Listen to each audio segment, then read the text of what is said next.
faire l'état des lieux de la médecine traditionnelle en République du Bénin et analyser ses perspectives pour trouver des solutions adéquates, c'est l'objectif principal visé par le ministère de la Santé et l'Organisation mondiale de la santé en organisant cette cérémonie officielle de lancement de la 15e journée africaine de la médecine traditionnelle. Le président de l'Association nationale des praticiens de la médecine traditionnelle du Bénin, Anapra Mitrab, Gabriel Salavi, revient sur les objectifs spécifiques de la dite journée.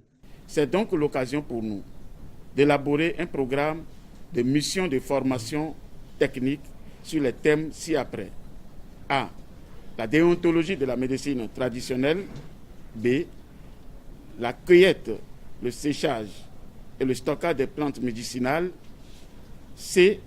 La préparation et la conservation des médicaments traditionnels. Pour Roch Huihen, coordonnateur du programme national de la pharmacopée de la médecine traditionnelle, l'on ne doit pas faire la comparaison entre la médecine moderne et celle traditionnelle.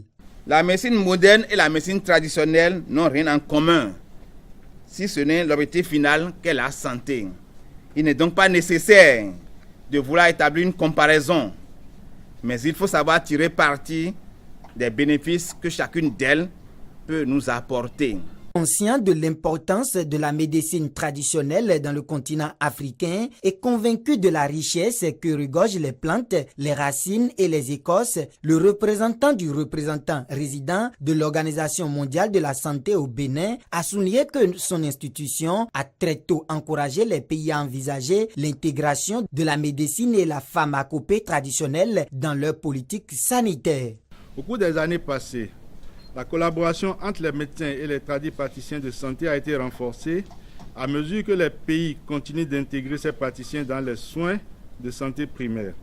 Dans certains pays comme le Bénin et la Côte d'Ivoire, les structures de médecine traditionnelle ont été mises en place. Lucien Tokor, directeur de cabinet du ministère de la Santé, représentant le ministre, avoue que le recours à la médecine traditionnelle est une réalité universelle. Cette pratique médicale a été utilisée depuis l'existence de l'humanité dans tous les pays.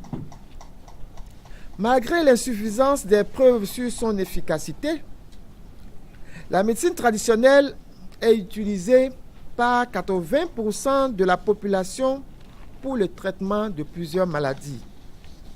Pour cette 15e journée, des matériels sont offerts aux praticiens de la médecine traditionnelle. Rappelons que le programme d'action du gouvernement a prévu une implantation d'un centre de recherche de médicaments traditionnels au Bénin.